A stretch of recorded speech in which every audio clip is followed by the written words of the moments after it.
घोरदिया का सरपंच है अंगर सिंह चौहान जी। उन अंगर सिंह चौहान जी से मैं एक पूछना चाहता हूँ कि जो आज ये कफिला था वो किस संबंध में था और इतना कफिला क्यों था?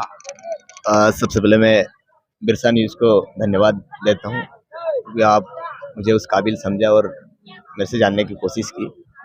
आज मुकेश जी पटेल की नामांकन रैली की सभा थी और आज का जो काफिला आपने देखा होगा, आज इतनी संख्या में मुकेश जी पटेल के समर्थक यहाँ पर पहुँचे हैं। पूरा चक्का जाम हो गया था यहाँ से लेकर कलेक्टर अपना दाहोद नाके तक, आपने देखा ही होगा। तो साथियों, ये जो भीड़ है ये कोई भाड़े की भीड़ नहीं थी। ये एक मुकेश जी पटेल प्यार मोहब्बत और उन्होंने जो आशीर्वाद दिया है 5 साल के अंदर, जनता की जो सेवा करी है, उस सेवा के बदौलत आज जो भीड़ देखने को मिली, एक ऐतिहासिक भीड़ थी। मतलब इतनी बड़ी भीड़ शायद कभी आपने देखी होगी उससे पहले। तो जनता जग चुकी है।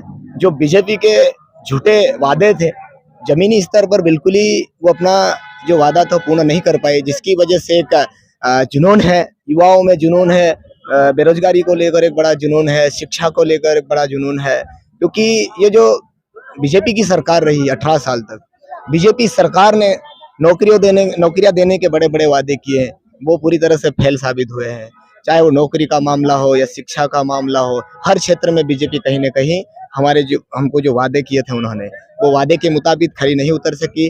और अब की बार मुकेश जी अपने पूर्व मुख्यमंत्री कमलनाथ जी ने हम बेरोजगार युवाओं के लिए एक ऐसा घोषणा पत्र जारी किया है जो जमीनी स्तर पे, जमीन पे जो मूलभूत आवश्यकता, किसान मजदूर गरीब की जो मूलभूत आवश्यकता है, उन आवश्यकताओं को मद्देनजर रखते हुए पूर्व मुख्यमंत्री कमलनाथ जी ने एक ऐसा घोषणा पत्र जारी किया है जो किसान मजदूर गरीब के हित और उनके कल्याण के लिए चलने वाली योजना है। साथियों, उसमें मेन हमारे जो बेरोजगार युवा सबसे ज्यादा अगर आक्रोशित है बीजेपी के प्रति, तो उसमें एकमात्र है पढ़ा, नौकरी, शिक्षा, स्वास्थ्य को लेकर बड़े बड़े वादे करती है, लेकिन एक भी ऐसा वादा नहीं जो जमीनी स्तर पर चल सका उनको। लेकिन अंगर जी चौहान जी, मैं एक और सवाल पूछना चाहता हूं आपसे। जो बीजेपी सरकार ने बोल रही है कि मुकेश पटेल को गूंगा बेहरा, और आप कितने वोट से जी उनको मुकेश पटेल को जिताना चाहते हो, उस संबंध में आप बताओ। देखो, जिस व्यक्ति में बौखलाहट पैदा हो जाती है, जो डर जाता है, वो व्यक्ति अनर्गल बातें करना चालू कर देता है। गूंगा बेहरा, यदि गूंगा बेहरा होता तो 5 साल पहले जनता चुन के उनको विधानसभा में नहीं भेजती है। अब की बार चुन के जाने के बाद मुकेश जी पटेल ने डोर टू डोर ग्रामीण स्तर पे, चाहे शिक्षा का मामला हो, स्वास्थ्य का मामला हो, पानी की समस्या हो, बिजली की समस्या हो, हर मुद्दे पे ग्रामीण स्तर पे घर घर पहुंच के उन्होंने समस्या को जानी और जमीनी स्तर का काम पूरा किया। इसलिए जनता को पूरा भरोसा है। सामने वाली जो बीजेपी सरकार है बौखला गई है, पूरी तरह से बौखलाहट में है। जोबड़ में कुछ और आरोप लगाती है, अलीराजपुर में कुछ और आरोप लगाती है, लेकिन जनता ने आज साबित कर दिया है। 15 से 20 हजार की संख्या में पब्लिक यहाँ पर मुकेश जी पटेल को आशीर्वाद देने पहुंची है। ये कोई भाड़े की भीड़ नहीं थी, ये कोई भाड़े से बुलाई गई भीड़ नहीं थी। ये जो भीड़ थी, ये सब जो 5 साल में मुकेश जी पटेल ने घर घर जाकर जनता की जो सेवा की है, जनता का जो काम किया है, जनता को जो आशीर्वाद दिया है, जनता ने अब मौका मिला है मुकेश जी को पुनः आशीर्वाद देने का। तो निश्चित ही अब की बार 22 नहीं, आपको चैनल के माध्यम से इस बात को मैं चुनौती देना चाह रहा हूं कि अब की बार 22 नहीं, 52,000 पार करके हम मुकेश जी पटेल को भोपाल भेजेंगे। और हम मांग करते हैं, हमारी सरकार बन रही है, मांग करते हैं सरकार से कि हमारे मुकेश जी पटेल को 22,000 से हम जिताएंगे, लेकिन हम इस बार उनको मंत्री का दर्जा भी दिलवाने का काम। लेकिन अंगर जी चौहान जी, एक और सवाल है आपसे कि जो आज का जो रैली था या रेला था, इस संबंध में आप बताओ। देखो, जो कुछ समय पहले बीजेपी की एक सभा आयोजित हुई थी, नामांकन रैली के रूप में बीजेपी ने एक सभा किया था, उसमें कुछ भीड़ आज जो भाड़े की भीड़ थी, कुछ भीड़ जो भाड़े की थी, उनके माध्यम से उन्होंने एक संदेश दिया है कि पूरे अलीराजपुर जिले में नागर सिंह चौहान जी के समर्थन में लोग इतने उपस्थित हुए हैं, लेकिन वो भीड़ जो थी वो भाड़े की थी।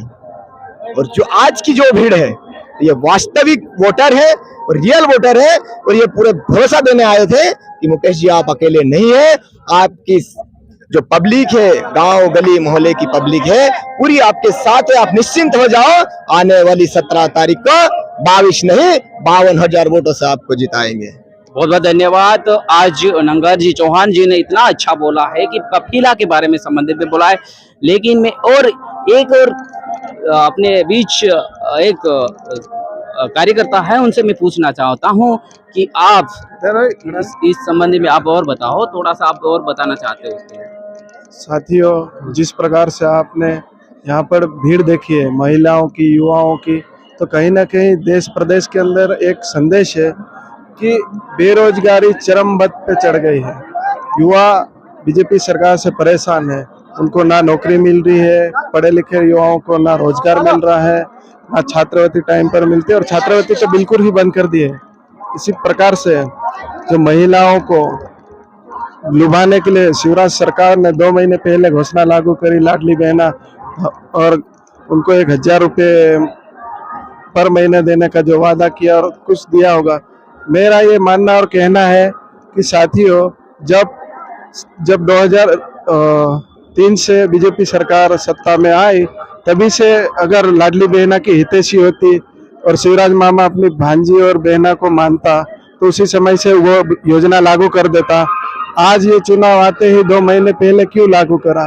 तो कहीं ना कहीं जनता समझ गई, लाडली बहना समझ गई कि मामा ने जो हमको 1,000 रुपये महीने देने का वादा करा है, चुनाव आया है, चुनाव जीतने के जुमले के हिसाब से ये चीजें लागू करी है। और हमारे कांग्रेस सरकार जैसे भी मध्य प्रदेश में बनती है, और हर महिलाओं को 1,500 रुपये और गैस की टंकी 500 रुपये में देगी, हर किसानों का कर्जा माफ होगा और बिजली बिल हाफ होगी।